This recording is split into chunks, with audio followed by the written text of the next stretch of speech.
Vous avez besoin d'une civière? Vous êtes prêts à y aller? Ok. CO2 à 18% et CO4 à 1,2%. Ok. Vous êtes prêts à y aller? Je veux que tu prennes ça avec toi. On y va.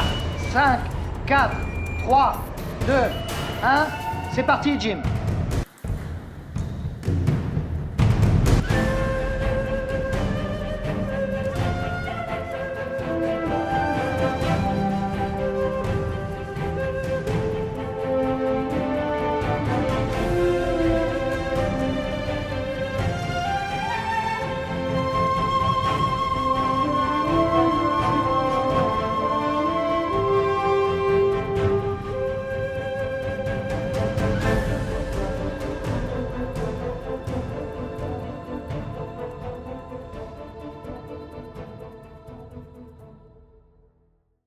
« 186.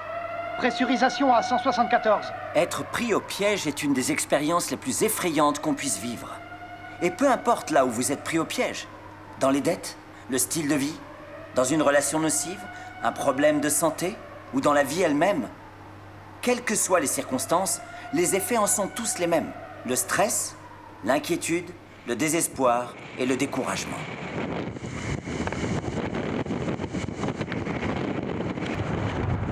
Qu'est-ce que ça tangue?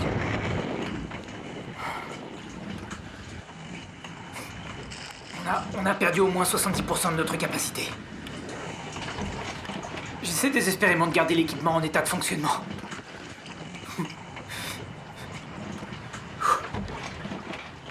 Je suis sur le point de péter un câble en ce moment. Je ne suis pas pour autant une mauviette, vous savez. Non, je suis un dur à cuire, mais...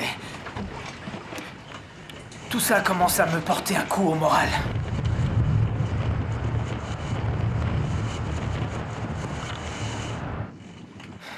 C'est mon dernier enregistrement.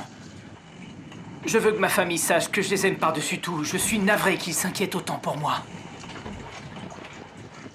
Cette fois, si je m'en sors, les choses changeront. Oh mon Dieu.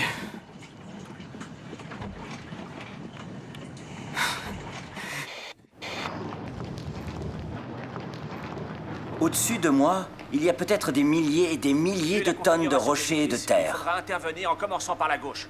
Alors si j'étais coincé là-dessous, il y a une chose que je saurais avec certitude, c'est que je ne m'en tirerais sûrement pas. Je serais sous l'emprise de forces inconnues, bien au-delà de mon contrôle. Et même si j'essayais de creuser et de trouver une issue, ce serait toujours moi qui aurais froid, qui aurais soif et faim, qui devrait creuser sur 1000 ou 1500 mètres à travers la Terre. Et d'ailleurs, en y réfléchissant bien, avec quoi est-ce que je pourrais creuser?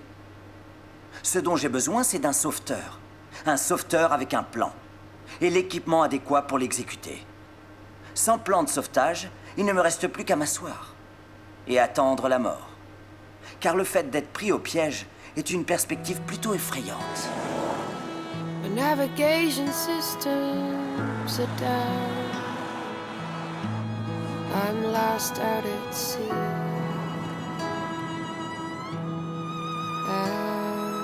Bristol, Angleterre. La fierté de Bristol. Donc me voilà, sous le soleil de Bristol. Car je vais rencontrer un gars qui sait ce que ça coûte que d'être sauvé. Presque tous les compétiteurs de la course autour du monde ont connu des ennuis dans les 6 semaines après le début de la course. Aujourd'hui, 2 autres navigateurs ont lancé des SOS. Mais ces appels au secours sont bien plus sérieux que le sauvetage avec le transfert vers un autre bateau de Raphaël Dinelli il y a 10 jours. Cette fois, les sauveteurs australiens ont fait appel à l'Air Force et à la Marine pour aller au point le plus au sud de toute leur mission de sauvetage. Le bateau de Teddy Bullimore, le Excise Challengers, avait chaviré. Et la majorité de la presse et des médias pensaient qu'il s'était perdu en mer. Bonjour, c'est combien aujourd'hui? 18,50 s'il vous plaît. D'accord, pas de souci. Voilà 20 et gardez la monnaie, d'accord? Merci beaucoup. Au revoir. La marine australienne avait lancé une mission sauvetage pour Bullimore. Et un autre compétiteur, Thierry Dubois. Ce fut là le sauvetage le plus coûteux qu'on ait connu dans toute l'histoire australienne.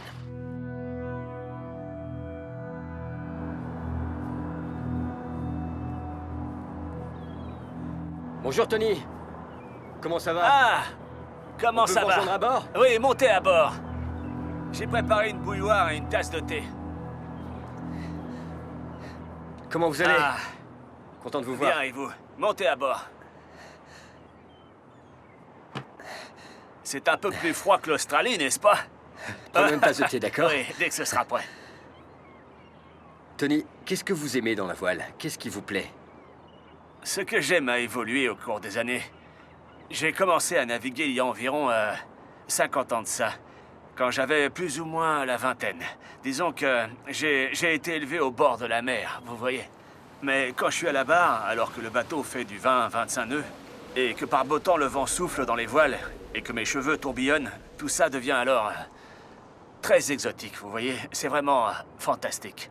Ça me donne vraiment beaucoup d'énergie, et j'adore ça.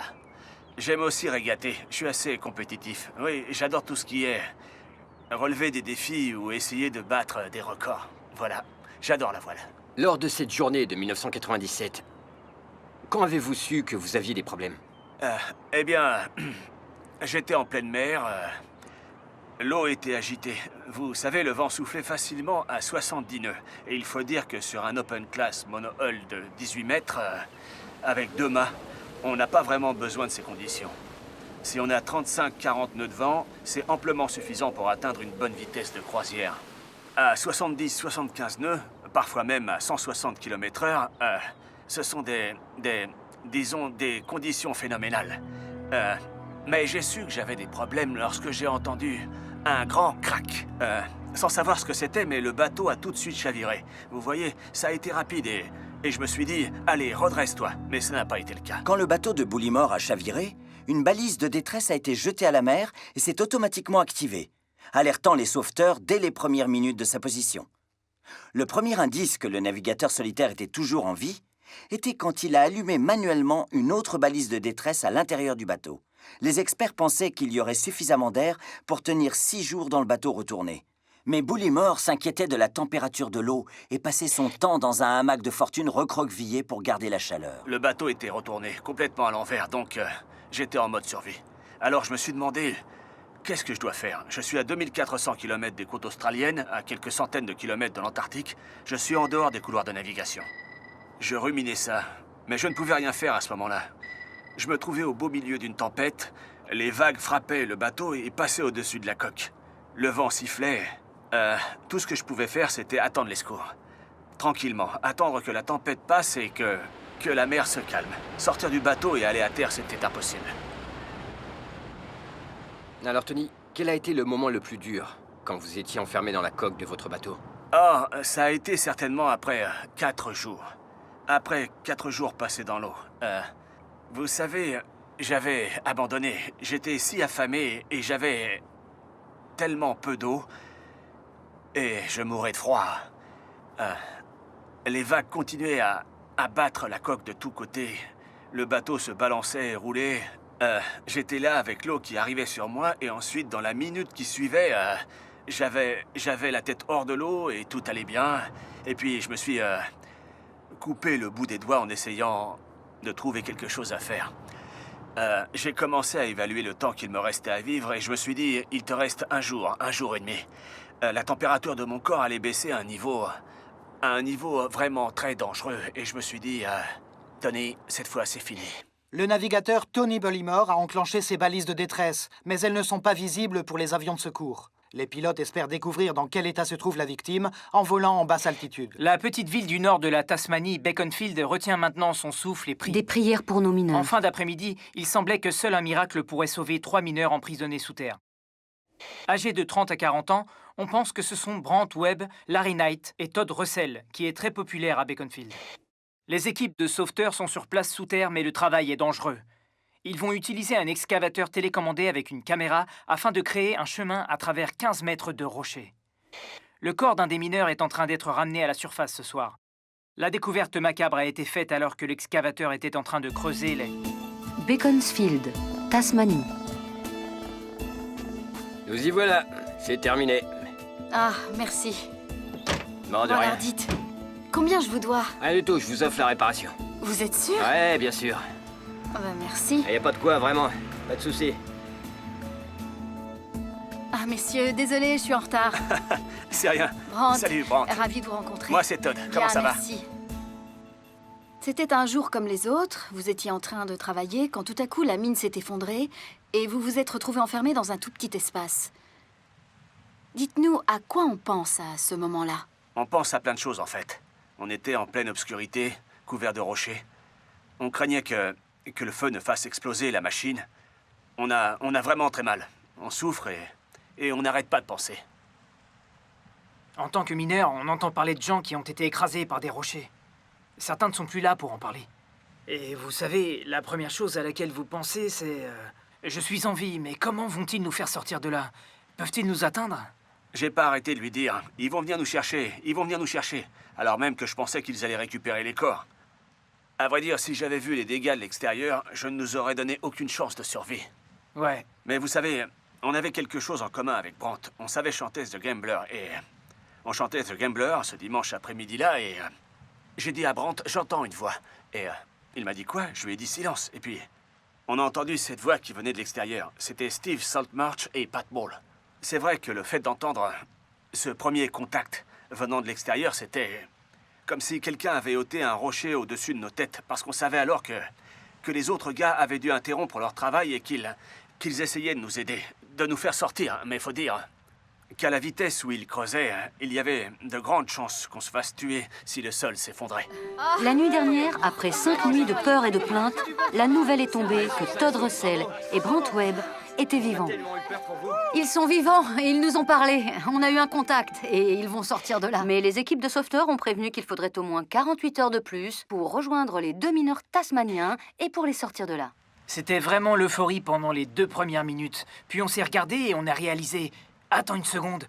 S'ils essaient de nous sortir de là, tout risque de nous tomber dessus et cela va devenir une expédition de récupération des corps. Ce qu'on craignait sans arrêt, c'était que les rochers au-dessus de nous commencent à bouger. Parce que si le rocher qui maintenait le tout tombait, il y avait peu de chances qu'on s'en sorte. Parce que tout allait s'écrouler sur nous. Et là, on allait certainement y passer. La mèche qu'ils utilisaient était ce qu'il y avait de plus dur. Elle broyait tout. Comment on dit? Une foreuse. Une foreuse.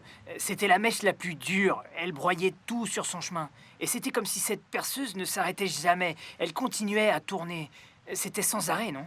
Oui, Elle c'était sans tournait arrêt. sans arrêt. Aujourd'hui, les membres de la famille de Russell ont affronté les caméras pour remercier les sauveteurs et toute leur communauté pour son soutien absolu dans cette terrible épreuve. Ce qui est dingue dans le fond, vous savez, c'est que vous n'avez jamais dit à vos enfants à quel point vous êtes fiers d'eux et vous pensez à toutes ces choses. Mais c'est bien trop tard, vous voyez. Et ça nous a fait changer. Ouais, Todd et moi, on n'a plus la même façon de penser, mais pas mal de gens ne sont pas rentrés. Ils n'ont pas eu notre chance. Ils nous ont quittés ce matin-là et il y a beaucoup de choses qu'ils auraient aimé dire eux aussi. On ne sait jamais combien de temps on va rester emprisonné. Et personne ne peut se préparer à une telle chose. Le plus dur, c'est la durée indéterminée qu'il va falloir passer enfermé là-dedans. Et on a beaucoup de temps pour penser qu'on est pris au piège. Et là, beaucoup de choses vous traversent l'esprit. Nous y voilà, pris au piège. Et il n'y a rien à faire pour s'en tirer en vie, à part se convaincre qu'il y a un plan de sauvetage mis en place. Au-dessus de vous, les opérateurs sont prêts à tout afin de vous sortir de là en un seul morceau, qui donneront leur vie pour vous sortir de cet enfer. Et quand on y réfléchit un peu, c'est une preuve d'amour exceptionnelle. Évidemment, il y a des moments où la peur et le doute s'installent en vous. Mais au final, on garde l'espoir. Et il le faut parce que si on arrive à perdre tout espoir en un plan de secours immédiat, que vous resterait-il? L'éternité dans le noir de ce trou froid des lieux sous terre? C'est tout ce qu'il vous resterait? 3 fois, s'il vous plaît. Vous avez bien entendu? 1,7 en CH4, rien en CO et rien en H2S. On va pouvoir intervenir. Le corps du mineur Larry Knight a été ramené à la surface la nuit dernière. Il manque toujours à l'appel Brandt Webb et Todd Russell, père de 3 enfants. Quand on a perdu Larry, c'était le pire truc qui pouvait nous arriver à tous les deux. Parce que Larry, c'était notre collègue, notre ami, et peu importe qui étaient les victimes, c'était vraiment une épreuve au final. Et y a-t-il eu un moment où vous avez pensé... Non, cette fois, on ne s'en sortira pas. Ah si, évidemment, on se dit qu'avec toutes les explosions qu'ils ont faites et cette grosse foreuse qui tourne sans arrêt et qui provoque ces vibrations, alors on se demande comment on va s'en sortir. On voulait qu'il nous sorte, mais au fond de nous, on savait qu'il y avait de grandes chances que d'autres rochers s'écroulent. C'est une des réalités du travail de mineur. Notre travail, c'est les rochers, savoir les dominer, et c'est pas simple. C'est comme les marins avec l'océan. C'est des métiers où l'on n'a pas droit à la faute.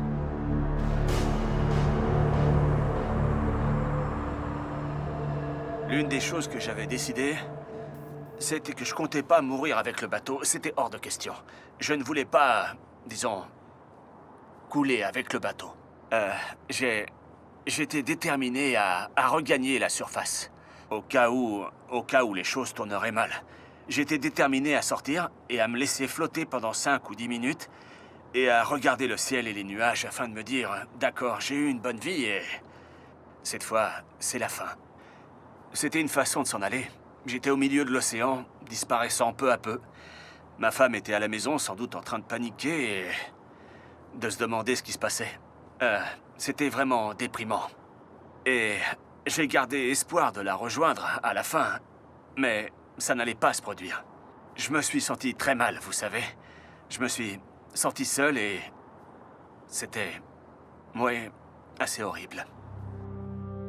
La mer est de force 4 à 5, ce qui signifie que les gars vont être pas mal remués par les vagues.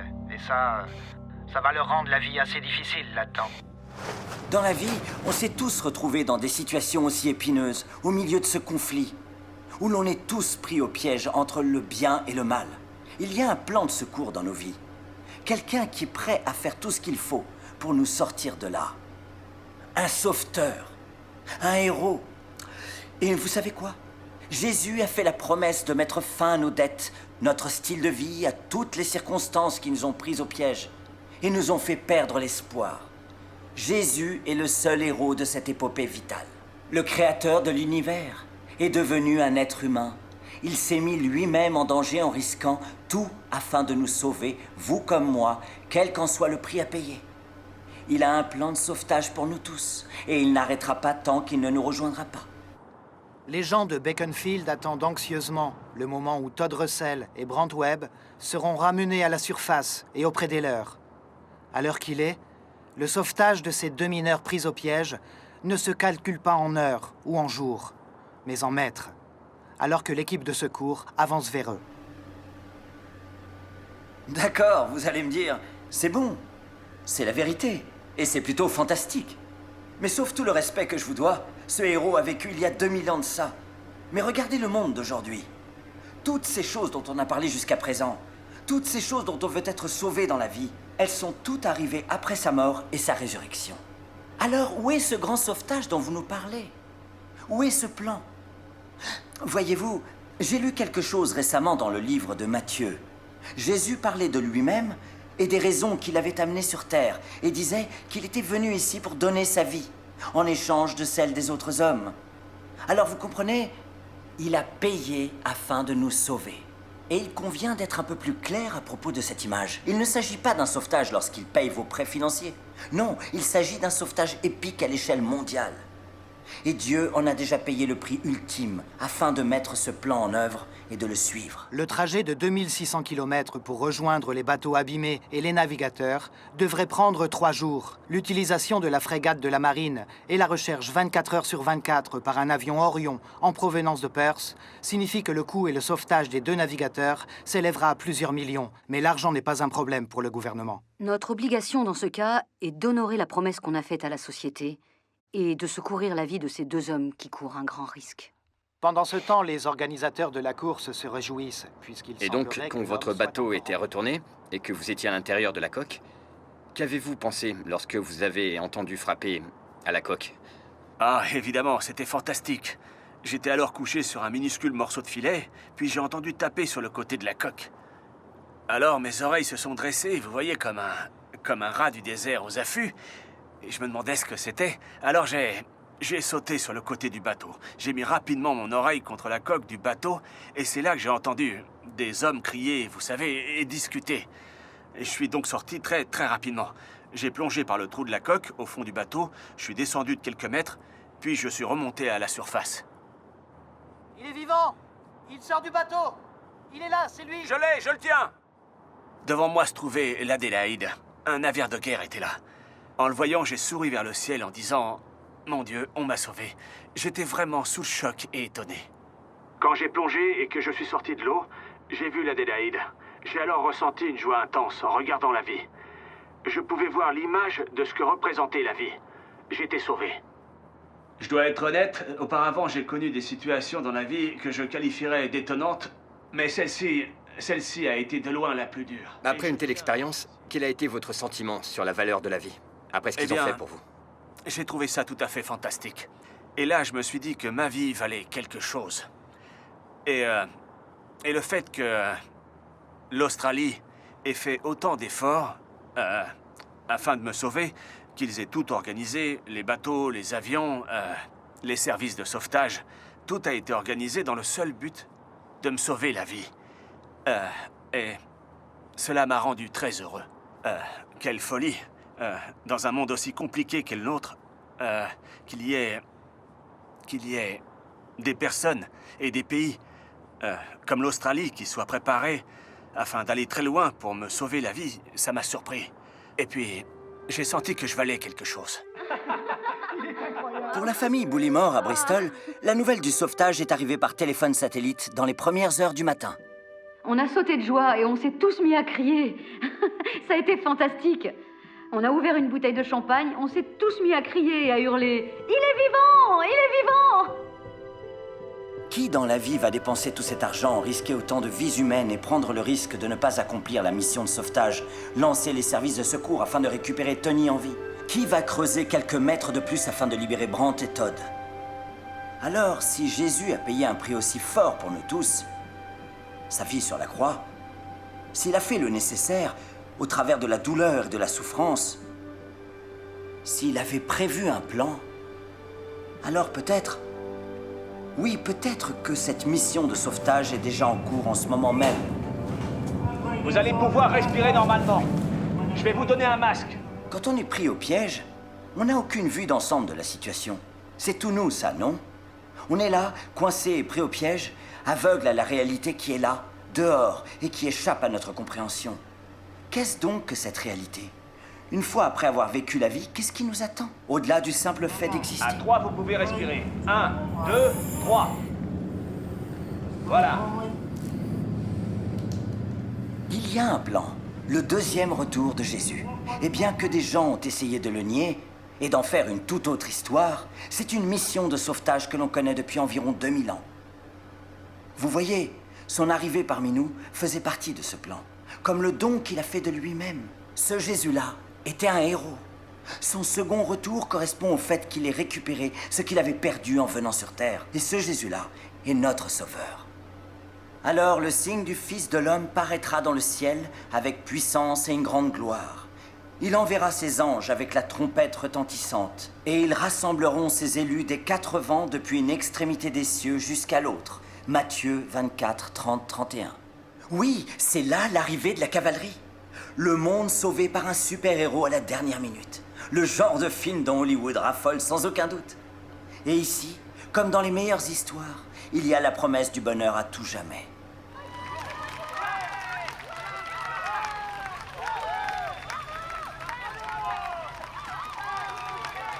Aussi incroyable que cela puisse paraître, Todd Russell et Brant Webb sont sortis en marchant du puits de la mine et ont récupéré leur badge, symbolisant la fin de leur temps de travail qui aura duré 14 jours.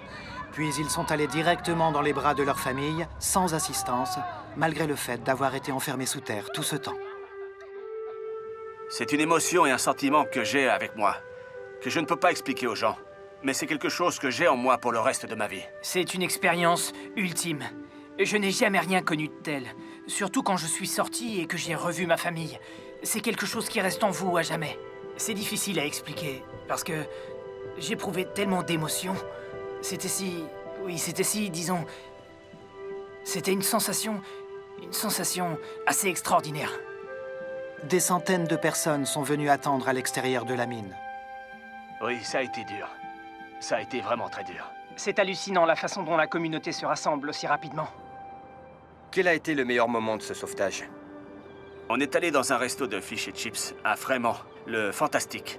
C'était le seul resto de fish et chips où on pouvait trouver des sortes de poissons de toutes les tailles imaginables.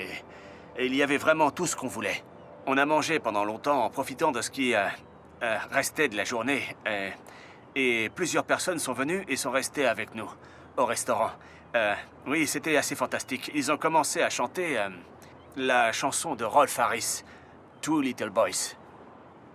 Et juste ensuite, c'est tout le resto de Fish and Chips qui s'est mis à pleurer. Quand ils ont commencé à chanter, crois-tu qu'on t'aurait laissé mourir, vous savez? Ça voulait tout dire.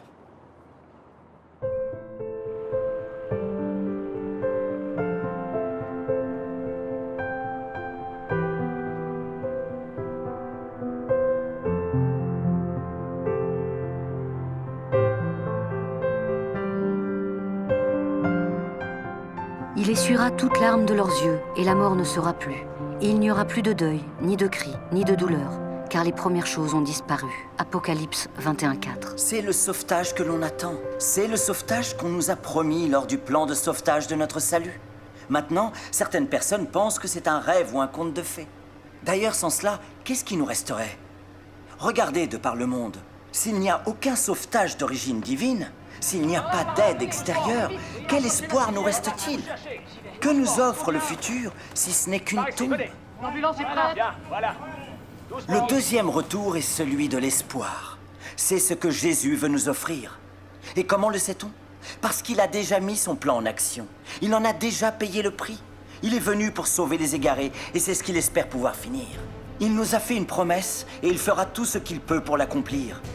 C'est la promesse du retour de Jésus. C'est une mission de sauvetage, la plus grande de toutes, la dernière dont on aura besoin. Asseyez-vous là, Oui, pour les gars, c'est bon. Unité 6. Unité Voilà. 6. Un autre? Oui, redescendez. Allez faire un état des lieux. D'accord. Tout va bien? Oui, ici, tout va bien. Ok, vérifiez le matériel. On va commencer à remballer, les gars. Bon travail. Dom-Mi a survécu à son épreuve et fut secouru dans le nord de l'océan Atlantique 39 jours après son départ.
Vous venez de regarder une vidéo Espoir Média.